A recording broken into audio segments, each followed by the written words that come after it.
streaming. And powering up.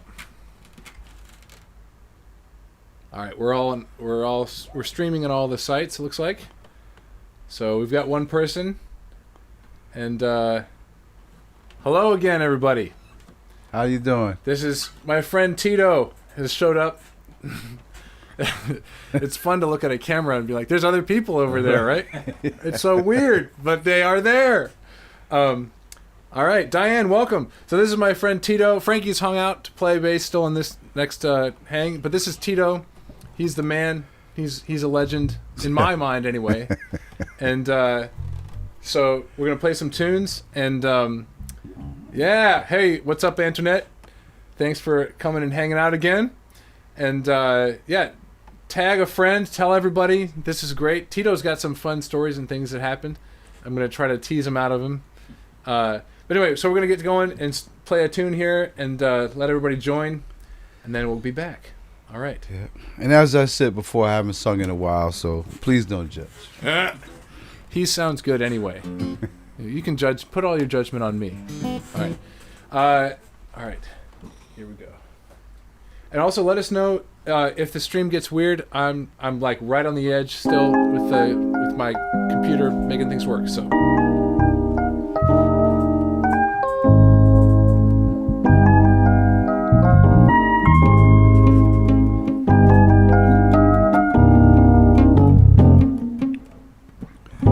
Guess you wonder where I've been.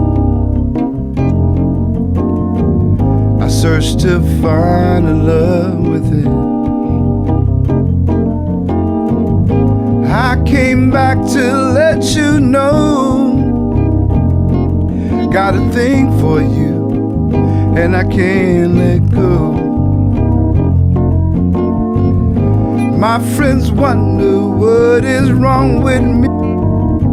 I came back to let you know, got a thing for you, and I can't let go. So though I only want the best, it's true, I can't believe the things I do for you. What you won't do for love. You tried everything, but you won't give up. In my world, only you make me do for love what I would not do. My friends wonder what is wrong with me, 'cause I'm in a daze from your love, you see. I came back to. Some people go round the world for love, but they may never find what they dream of. What you won't do for love. You tried everything, but you won't give up. In my world, only you made me do for love what I would not do. Make me do for love what I would not do. Make me do for love what I would not do.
time in the days from your love, you see.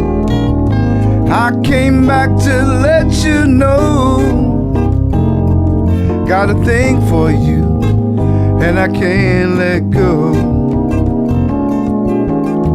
So people go around the world for love, and they may never find what they dream of.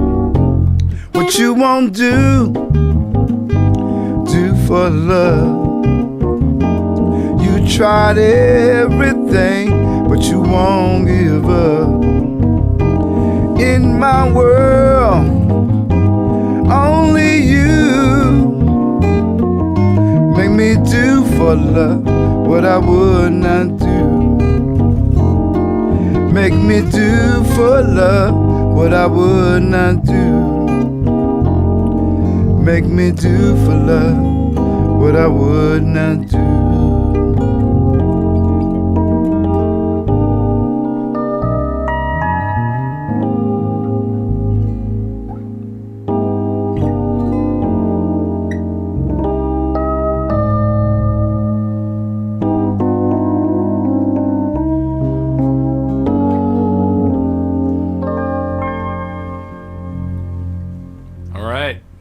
Yeah. All right, we've got some more people here. Everybody, Tito, everybody. Hi, everybody. Luke is here. Luke is here. Antoinette's here. Donna's here. Say hi, guys, if you're watching, wherever you're watching. Somebody's watching on Twitch, which is great. I don't know. Yeah. Tell me who's on Twitch. I know it's somebody who's normally here, but is switched. Whoever's on Twitch is saying, "Oh yes, you can sing, Tito." Thank you. So, yeah. So, great. Thanks for hanging out, guys. This is my friend Tito. So, I've asked Tito's permission if I can throw out a few things because there's some crazy. I want him to tell us a few stories. Diane's here. She's saying hi from Chicago. Hi, Diane. Hi, Diane. Nice to meet you. So when I first met you, we hung out. We talked for like 3 hours probably. And it was great. And there was a ton of stuff that we had in common. I thought it was really cool. But there were also some crazy stories. So I guess we'll start with, tell me one of the craziest last-minute calls that you've had to fill in for somebody. One of the last-minute calls I had was to fill in for a percussion player that was playing with Prince at, where was it? Madison Square Garden. Madison Square Garden. Yeah. It's been a long time. Yeah. One of my friends who plays with Chaka Khan, who was the music director for Chaka Khan, we used to have this jam that we used to do in the Village every week. So a lot of guys, they would tour with people, and then when they come off, because a lot of times when you're doing these tours, you're playing the same music over and over and over again with some variation sometimes in, improvisation or something like that. But for the most part, you're playing the same set, the same show, right, from show to show. So when they come off these tours, they come to our little jam spot and to get their stuff off, right? So one of the guitar players who was the guitar player for Chaka Khan called me up and said, "Hey man, what you doing?" I said nothing. He says, "You feel like playing for Prince?" So I'm thinking he's joking. Right. This is around the time when Prince, Larry Graham, and Chaka Khan was doing a tour. It was around 2000 or so, 99, 2000, somewhere around that time. And so I said, "Man, come on, stop playing around." He said, "No, I'm serious." He says, "All you gotta do is show up. They got everything there, all the percussion stuff that you need is all there." And so that's what happened. I showed up and I did 2 nights, and then because whoever the guy was playing percussion, he was really sick, so I covered for him for those 2 nights. And then they went on and they did their thing, and that was my moment. You know what I mean? But just unbelievable that, gosh. Let me check your mic real quick, Frankie, to make sure. Go ahead and talk into it real quick. Check. I need to give you a little bit extra there. Turn me up, Daniel. Let's see. All right. Keep talking. Check, check, check. All right. Keep going. Sounds good. There we are. All right, cool. So, what was it like to do? I mean, I gotta imagine like going all of a sudden into like Madison Square Garden. There's like multiple levels of the whole vibe and everything. Has got to be. It was. I mean, I've done shows like that, so I wasn't overwhelmed. Right. I just showed up. I, did what I was told. All Right. and that was Right. that was it. Prince is a person who he's not a camera person. There's tons of pictures of him, Right. but he doesn't really like pose or do any of that stuff. Right. And he's very strict, Yeah. really strict. Yeah, I'm sure. I was in the background, so I know what I do. I do what I do, and I do it good. So Yeah. there was no complaint. You know what I'm saying? It's just that. So the show is up there. We're back here. We're doing our thing. Right. I was vibing with the drummer and the bass player there. We found our little pockets, and that was it. Yeah. He didn't curse at me. He wasn't mad Right. at or anything like Yeah. that. He didn't even really show attention to me because he was focused on whatever he focused on this thing. Yeah. And it was just an awesome. Larry Graham. I'm also a bass player. Larry Graham was one of my idols. Yeah. Growing up, especially that thumb style. Right. Before He was- Louis Johnson and all those guys. He was the originator of thumping, right? Basically, that's why the story I think is. But Well, yes. So I mean, for statistics' sake, he's the one that made it popular. right, But it's not a new thing. It's certainly not a new thing. In the church, they've been doing that for forever and ever. But only because in the beginning there weren't drums. There might have been a tambourine or some sort of bass. right, In addition to playing the bottom, he was also right, doing some some rhythmic stuff as well to accompany the bass lines and whatnot. So right, it's a thing that kind of grew out of gospel music and whatnot. So right. yeah. So is it, is it attributed to any particular person, or is it just like a thing that came out of like a kind It's of a kind of cultural attributed thing? to Larry Graham because he's the one that made it popular. Right, Before that, it was behind the scenes, right, But he's the one that made it popular, and then you had, of course, Louis Johnson right. and people like that. Yeah. Man, cool. Well, if you guys have any questions for Tito, throw them out here because there's more stuff that he's done. But anyway, I hope you're enjoying watching, guys. I'm having fun hanging with these two. I'm just really excited that they're here. This is really cool. All right, let's do another song, man. What's the next one we got here? No Woman, No Cry. Oh yes.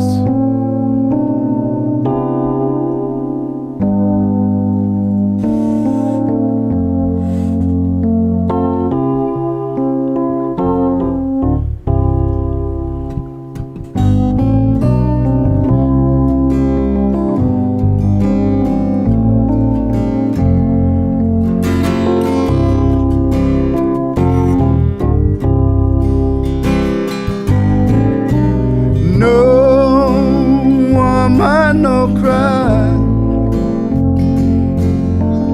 No woman, no cry. No woman, no cry. No woman, no cry. Say. Said I remember when we used to sit in a government yard in Trenchtown,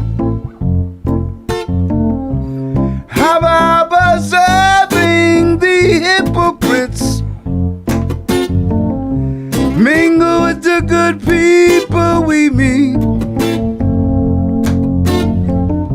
Good friend we've lost, oh, good we've lost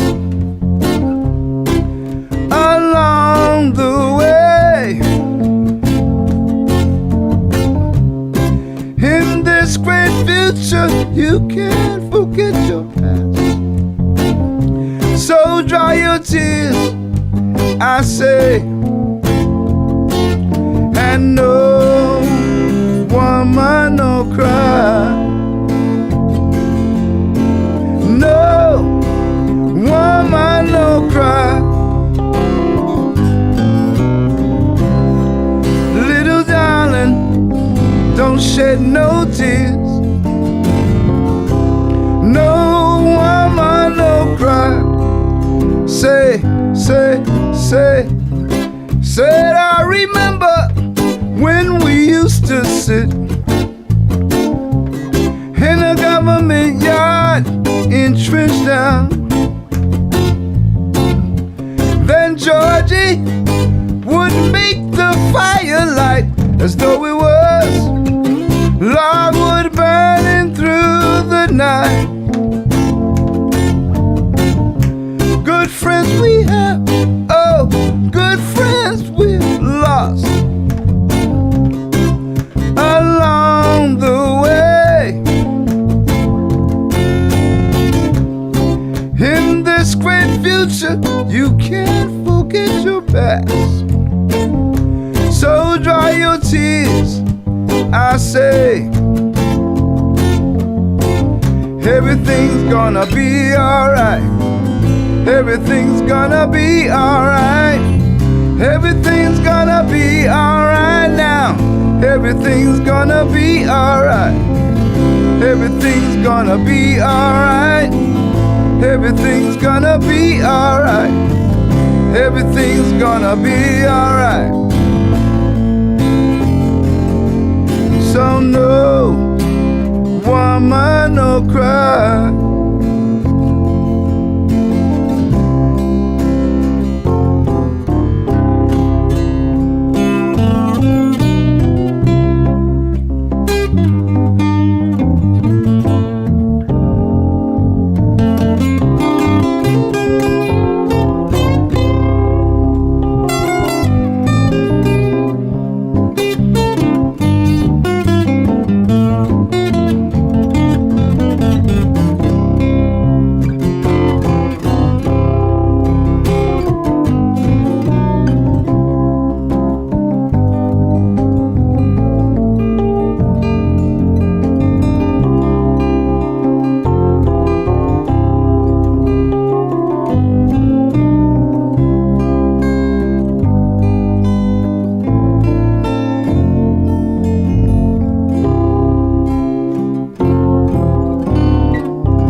Again, don't judge. So that's cool, man. So since you played for Prince, what about Bob Marley? Did you ever get to meet Bob Marley? I met him once because I used to have a band back in the day. We used to do Sunsplash.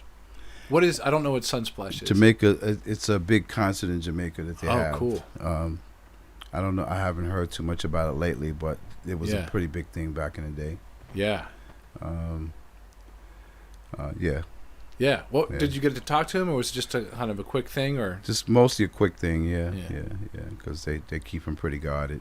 Yeah, I'm sure. I mean, my understanding is like you get to a fairly big level, and you're like in a golden cage, basically. Mm-hmm. You know, I'm a big Police fan, so I've watched all their documentaries and stuff. You know. Yeah. And the drummer Stuart Copeland talked about like wanting to like just buy his own groceries. He just wanted to like get out. It's like felt like, you know, catered to him. There's a real world out there. My God, can't I get outside? You know, so I imagine it would be weirdly tough. It's like you think it'd be amazing, but it could be kind of isolating too. You know. Oh yeah, for sure. Yeah, so, I was always a behind the scenes kind of person. Mostly a background. Right. You know. Studio musician, right? Mostly. So I kind of like it back there. I don't mind, being behind the scenes. Yeah. Is there some of the song choices you have? Like, there's like a reggae thing, and you mentioned playing for the big festival and stuff. Is there like like a particular connection you have to some of that music too, like either from your family, because you have a very musical family with some great famous people in it, and like there's like a whole story, like a generational thing. Yeah. One of my cousins is Richie Havens. I don't know if you're familiar. Yeah, I know of Richie Havens. I don't know his music very well. But. Yeah, he's a folk singer, one of the original musicians from Woodstock. Right. In fact, we were there with him because we had a band. It was all families, like cousins. Yeah. A couple of his brothers and a few of my, all first cousins. And we were very young, but we were pretty good, right? Yeah. So he actually brought us to Woodstock to see if we can like get a few minutes of his time. Yeah. They wouldn't let us do it because we were too young. But we were there, Wow. Yeah. That's awesome. I was like maybe 13, Wow. 14, somewhere around there. And you also, I think Oscar Pettiford is. Oscar Pettiford. What was his relation? Is he a cousin? He's my great uncle. Great uncle, right? Yeah. So, yeah. Yeah. That's what's up. I can't name any famous musicians in my lineage. Yeah, there's a few. I mean, there's a few people in my family. One of my cousins was one of the original singers of Little Anthony and the Imperials, and then he went on to sing with the OJs. Sammy Strain is his name. Yeah. Cool. Yeah. Yeah, man. Well, and but there's a kind of I'm on the outside of this thing. It's sort of a thing I want to learn about, but I don't really know. Like I know that there's a lot of Jamaican and reggae music and stuff that was like when New Wave happened in Britain. That was one of the kind of like resistance music that was there. Right. That was like almost equivalent with punk. Mm-hmm. And so some of the conversations we've had about the purposes of music and stuff and how you play into it, it's like there's a certain amount of like loving but serious and kind of intentional resistance. Mm-hmm. So and I know your family's done all of this music stuff and you tied into some of that thing. So what is it about some of that music that to you, like, what's the connection with you and your family to that music? Like, were you, how I don't know what exactly the question I'm trying to ask is. It's like, because you talk about being like, like there was a whole religious context that you were playing in, mm-hmm. and there was different forms of that. Right. And then, you're playing music either in church or you're playing it, like you think about what we just, Bob Marley and stuff. He was very sort of socially active, mm-hmm. and so yeah.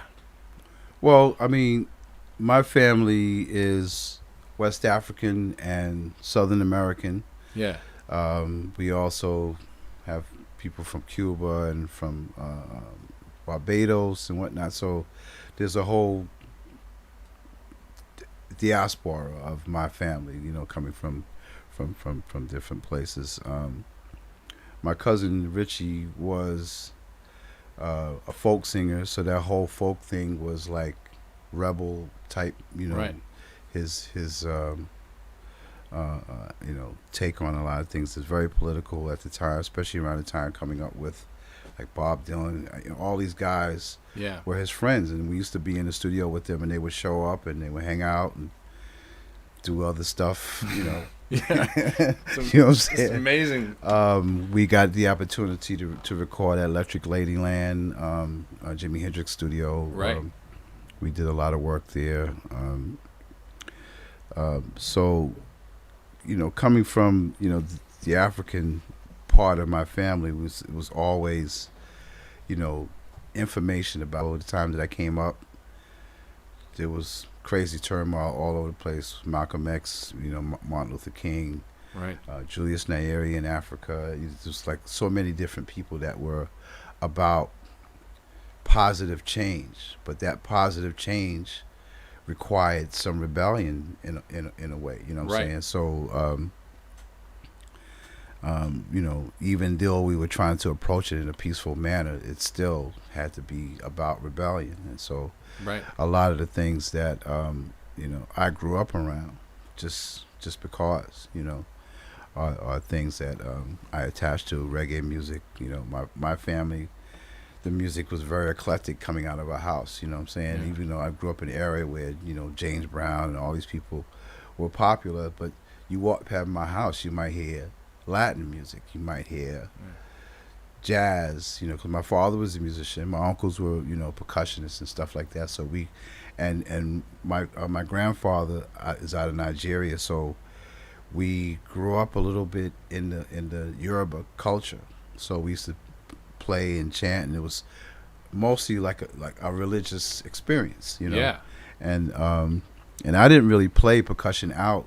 That was my original instrument. I didn't play out Right. for a long time until me and my little cousin started our little band, and that's Right. pretty much how I started playing outside of that religious experience, Right. And then in church, my grandmother was a Baptist deacon, and so and that I grew up in church, Yeah. and so all of those things were happening at that time that kind of formed and shaped whatever concepts I might have written about, Yeah.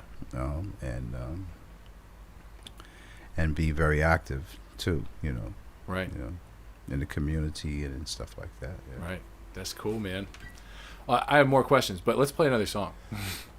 What's the next one we got here? Let's see. Money Can't Buy Me Love. Cool. Do an instrumental version of this? Yeah. Cool. See if I'll do my best.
Yeah, man. Yeah, man.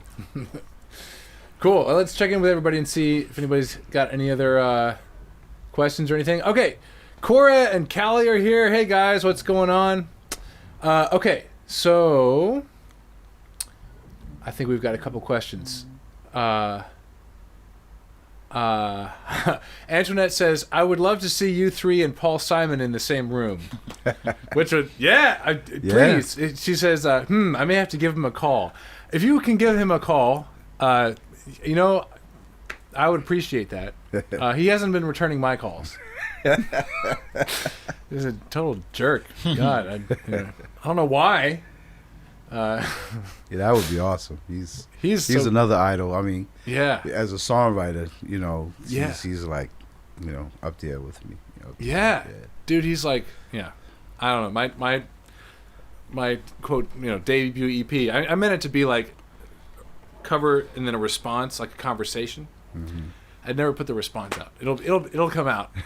But in the meantime, what I've got out, is all Paul Simon stuff. I chose 6 songs, and one of the hardest times of my life was like leaning on his music to, figure stuff out. Yeah. Oh yeah. So, I totally agree.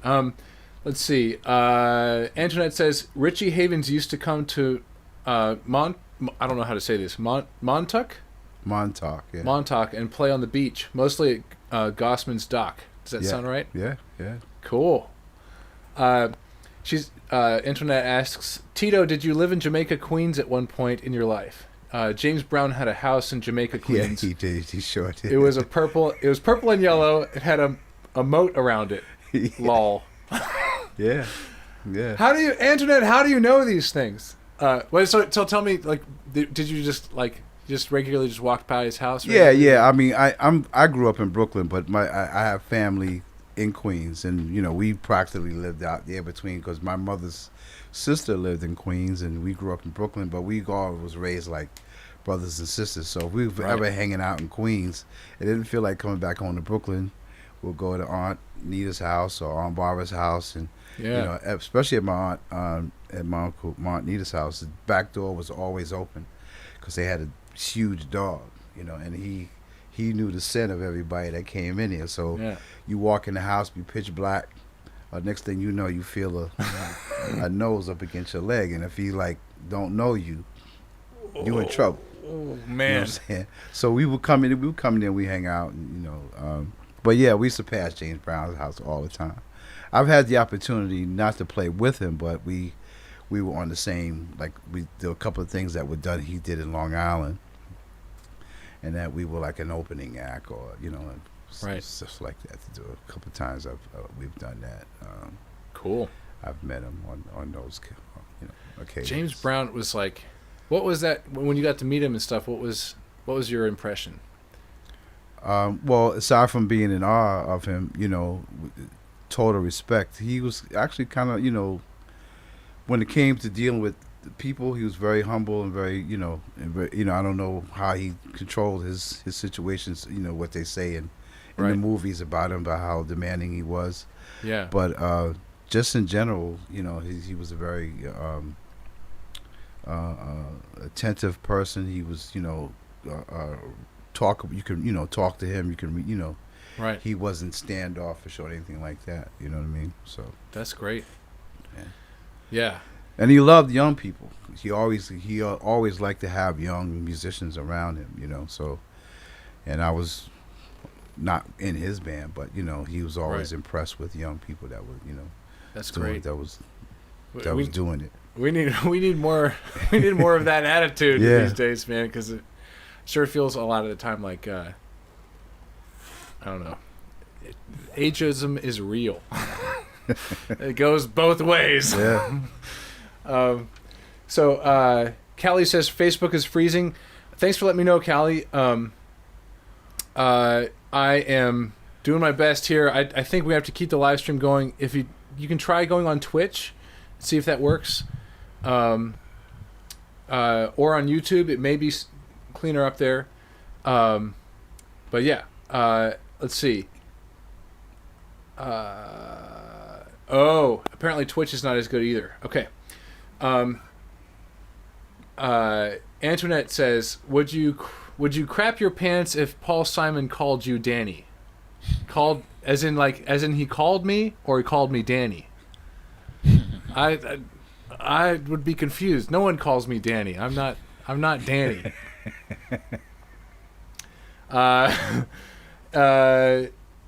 Anyway, Antoinette says, "I used to live in Richmond Hill, Queens. My mom's boyfriend put carpeting down in one of his rooms." Oh, cool.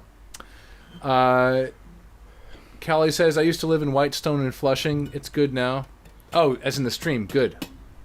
Antoinette says, "Reread it." I don't know what I have to reread. I always get lost with these comments every once in a while. Sorry, Antoinette. Great. Okay. Well, we've got just a couple more tunes. Let's see. What's the next one we've got? Backyard Dreads. This is an original, right? Yes, this is an original. So tell everybody about this tune. Well, back in the day when I used to have hair, I used to have dreads, pretty long dreads.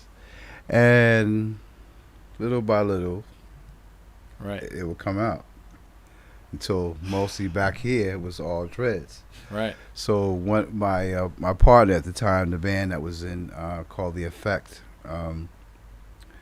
he actually named it. He called it because of my dress in the back. So he called it Backyard Dread because my hair, I was bald in the front and in the back. So nice. That's pretty much how the name of that thing. That's good. So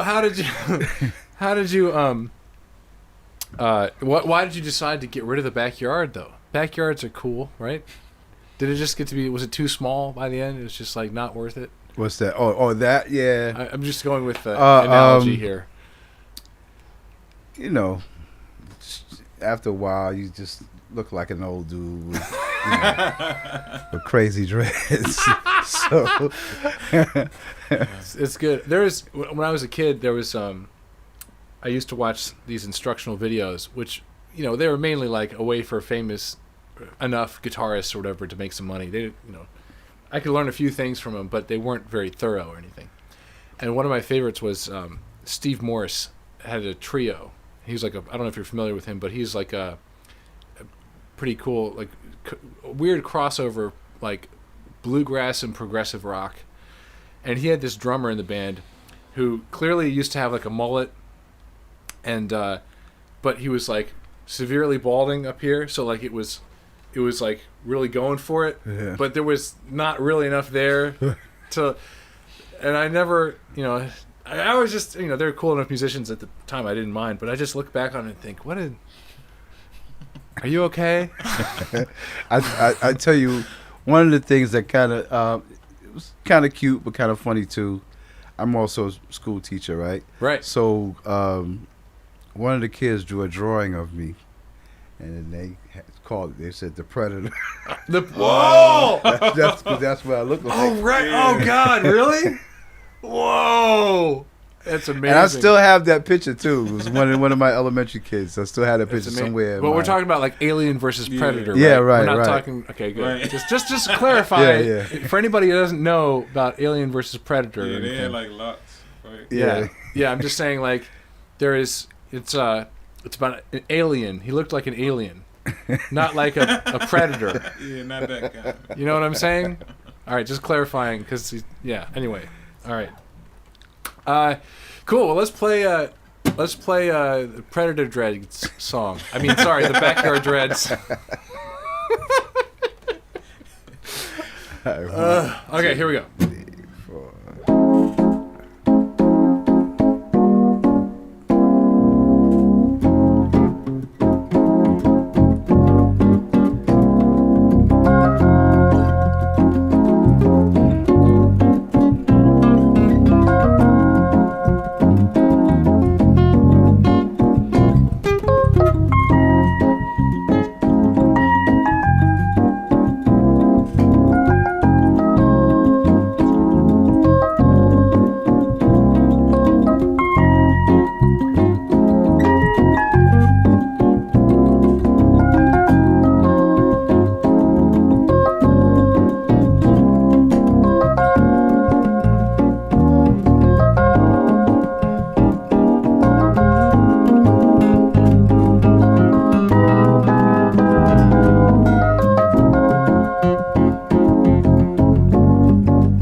You had some nice backyard dreads. All right, great. Let's see. Lori says hi, everyone. Callie says I really love these jam sessions. Thank you. We love that you guys are here. Thanks for hanging out. Antoinette says this is so relaxing. Good. I'm so glad. Thanks for hanging out. This bonus late night live stream with the legend Tito Pettiford, everybody. Make some noise. That's right. Make some noise. We can't hear you. Oh, the kids are sleeping. That's right. Yeah. All right. The kids. Yeah, that's right. Oh, hey, Brett's back too. Also, with a part-time rock star podcast. A friend of mine grew up in the same neighborhood, and took a few lessons from me, and now has his own group and stuff. What's up, man? Nice to see you. Okay. Let's see. I think we've got one more tune. Does anybody have any questions for Tito or any? There's a whole lot of other stuff we haven't covered yet. We should have you back and have like a long story about your band and what happened. That should just like be like we should have like a podcast about that because that's like. Yeah, oh my God, that's it a was story. pretty traumatic, actually. Yeah. So we'll save that for later because that's that's involved, and we should like something went in my eye, but also like a crazy story. It's like needs to be told, but oh wow. Frankie, do you have any questions for Tito? Haven't roped you in here enough. Yeah. So, do you have a favorite instrument? It's a good question because actually both of you guys have sort of a similar pattern for upbringing and music stuff too. Well, I think the percussion is probably the most natural thing. That's the thing that God gave me, you know what I mean? And I just expounded on that.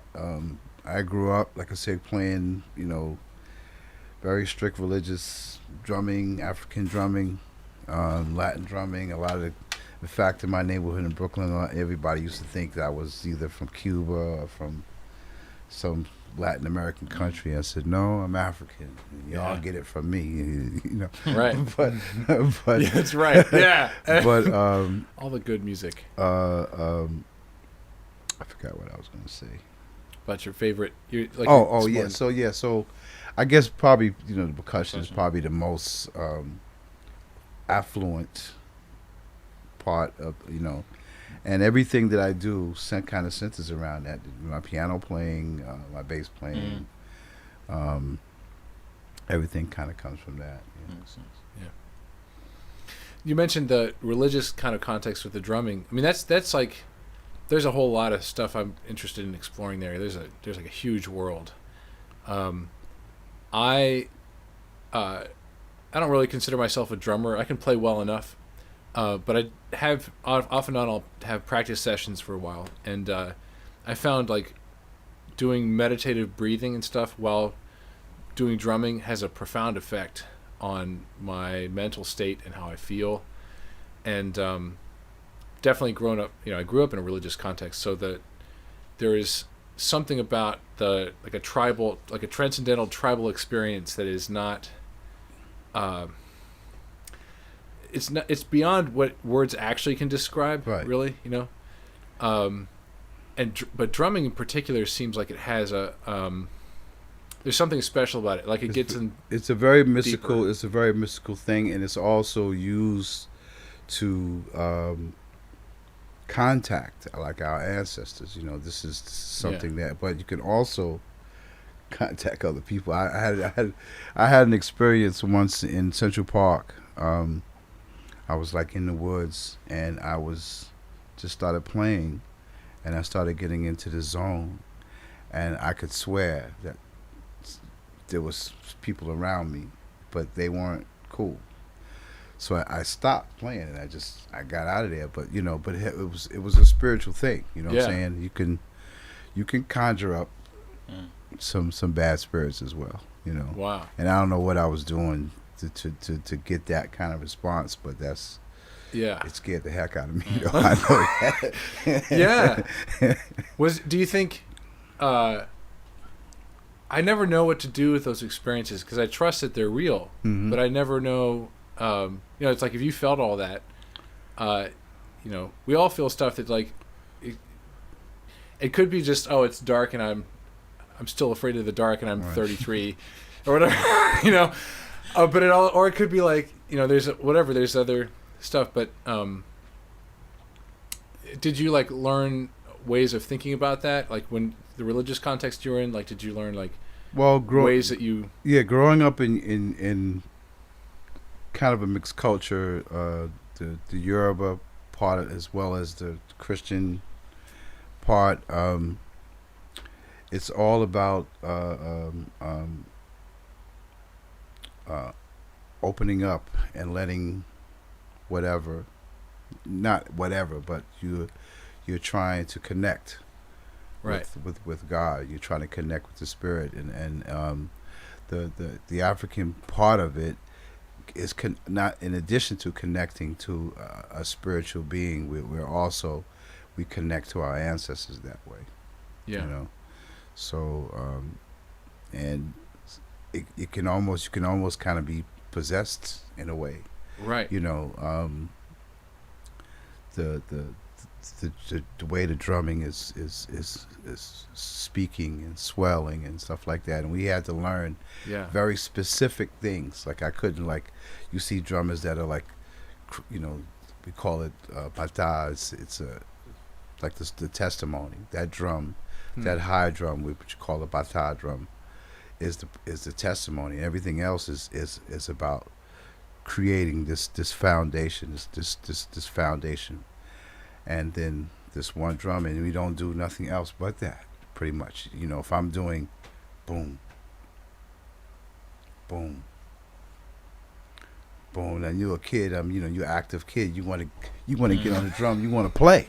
right But no, my uncle was like, no, you learn this. right We had to learn the clave. We had to learn certain, everything was very specific. yeah And then once it gets going and the spirit takes over, it's like a machine. It just starts rolling and rolling and rolling and rolling, and You Yeah. know, the dancing and the chanting and everything is involved. It's pretty intense. Yeah. The story there's the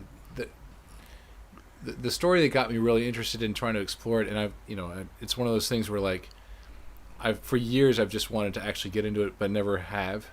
Like I'm trying to work my way into like my professional life basically allows for doing the creative work that has a space for that. Mm-hmm. But it was Carl Jung visiting, I don't know which African country it was, and participating in like a drum circle kind of thing, and just being overwhelmed by that. He's a total outsider, no Right. cultural background there or connection there at all, and like just being so taken up in it, like his whole sense of self Right. disappearing, and like it being like scaring the hell out of him. Yeah, I mean, because it's beautiful and it's scary at the same time. You know what I Right. mean? The connections that you start making when this voice, this musical voice, this percussion, this pounding, this heart, this thing. Yeah. When it gets really going, it really, it takes you over, man. It really does. And a lot of Yeah. times, occasionally, when I am playing with people and I'm doing regular music, I sometimes slip into that, especially if I'm playing percussion.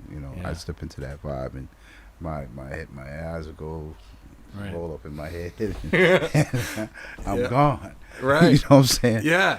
And if I'm around other people that are familiar with the culture and familiar with those type of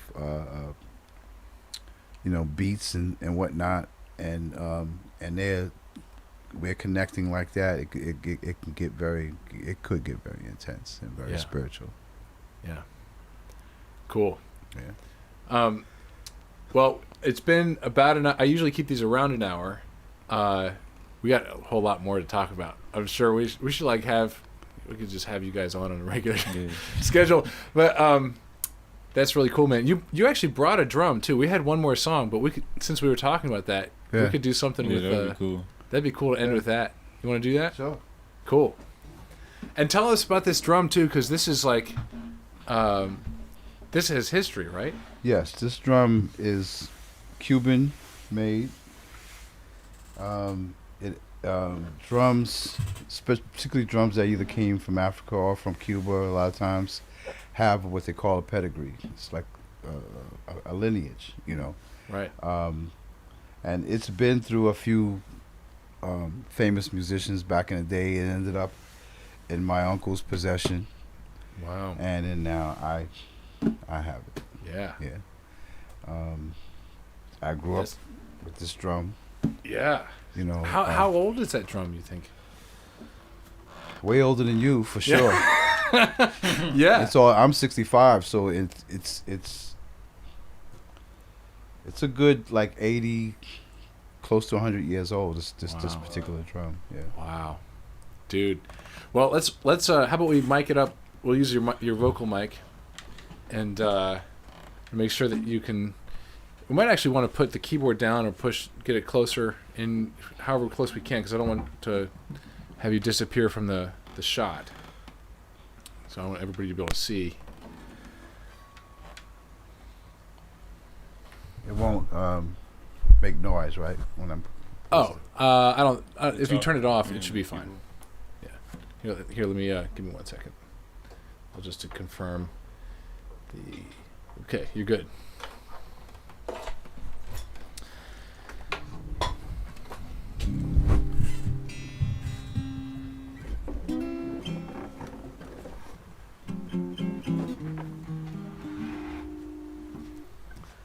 Yeah.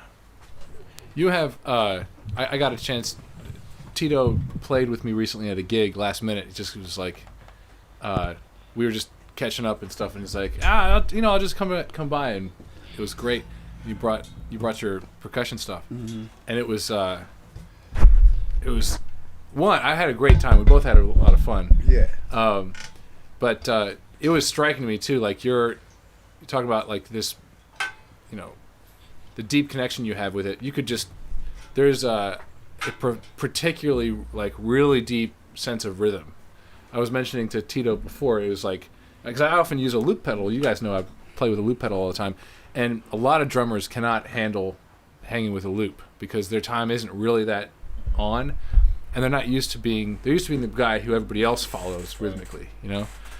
But you were like so in time, because we had a little bit of a weird sound situation to make things work. There were times where I wasn't sure that either of us could really hear my loop. And I was pretty sure we were still right on anyway. Yeah. It was like, I was really stunned about that. So Yeah. Well, one of the things I can tell you for sure, and come in a little bit more. when it comes to timing and whatnot, yeah. I may not know much, but I know that. Right. Okay? You know what I'm saying? Yeah. I even had a situation in college playing the bass. Move the whole thing forward a little bit too. I just want to make sure. I was. No, and you and the drum come this way. Oh, okay. Sorry, because we want to make sure I get you fully in the shot here. So as far as you can, that's much better. Yeah. When, like I said, I bring my percussion experience to everything. So in college, I was one of a few bass players that were there, and I was actually the better one. So the professor gave me like the best tunes. Right. So then when we were practicing, and all of a sudden he stops the band. He points to me. He says, "I'm out of time." Right. So I'm like, I don't think so. Got a whole band here of folks, Yeah. and but I took the bullet the first time. Right. Right. So we started playing again. He stops. He goes to point him. I said, "Nah, it ain't me." I said, "If I were out of time, you out of time because I'm on you like white on rice." So he got really pissed at me. And he took those songs away from me. But the issue was the other bass player, who was also a good player, he just was an unreliable person. Right. So he took all the good tunes away from me and he gave it to him. And then at the day that we had to perform them, he didn't show up.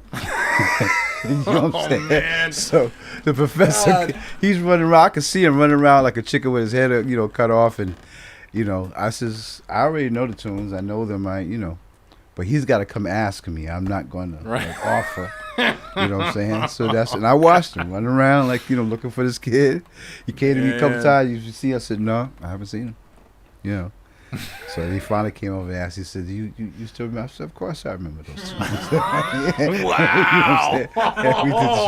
And we became the best of friends. After our little conflict, we became the best Right. friends. And he started giving me scholarships in school and whatnot.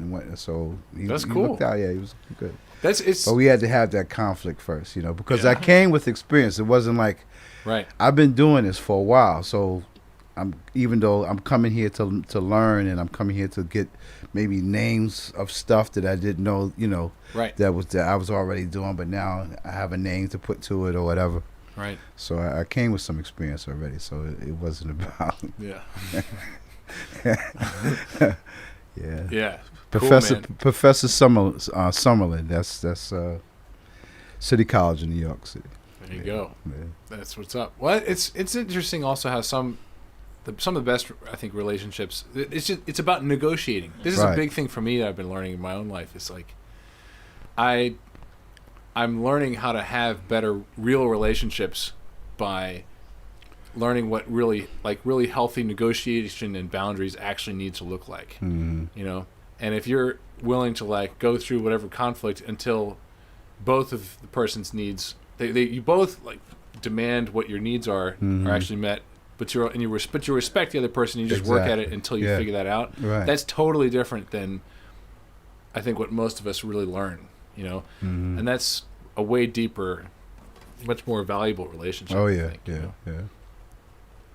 Yeah. Cool, man. Well, let's play something. Throw the mic, just kind of aim it down or whatever. Maybe let's see. You can pull it to the side or something out here so you don't hit it with your hands or whatever.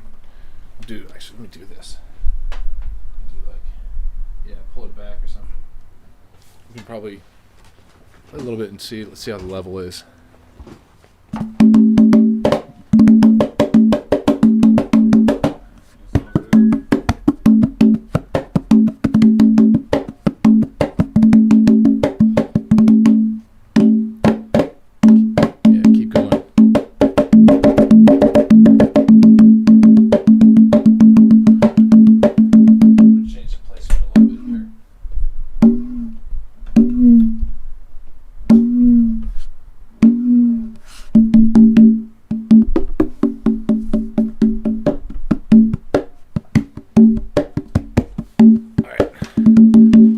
work. All right. So we'll follow you.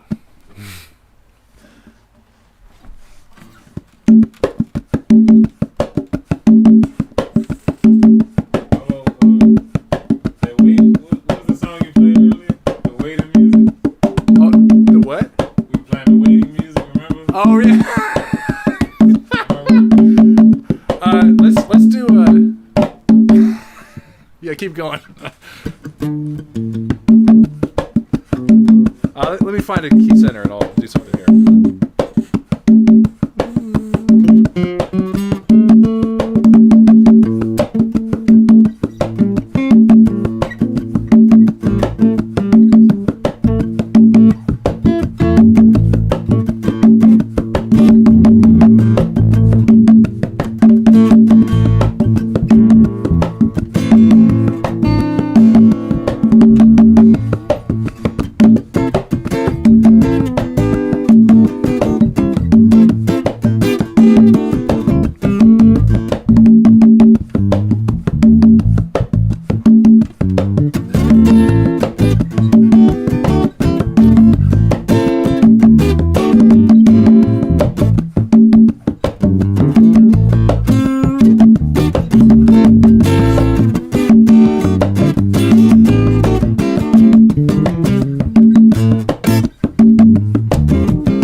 Yeah. That's what's up. Oh man, well thank you very much for coming on, Tito. That was great, man. We'll definitely do it again. Yeah. So everybody, thanks for hanging out. Tito Pettiford. You can check out in the link for this video. There's also a link to one of his most recent productions. He does some producing and stuff, so you can check that out. It's on Spotify. He's also on all the other streaming platforms, but the link I have is for Spotify.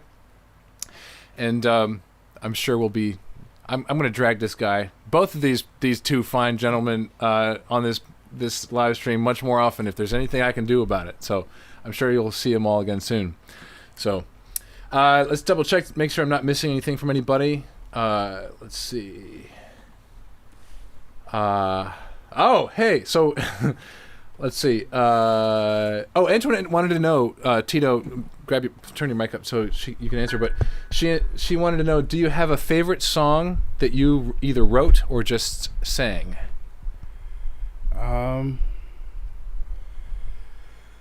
For cover stuff, when I sang a little bit more often, and, No Woman No Cry is one of them. Yeah.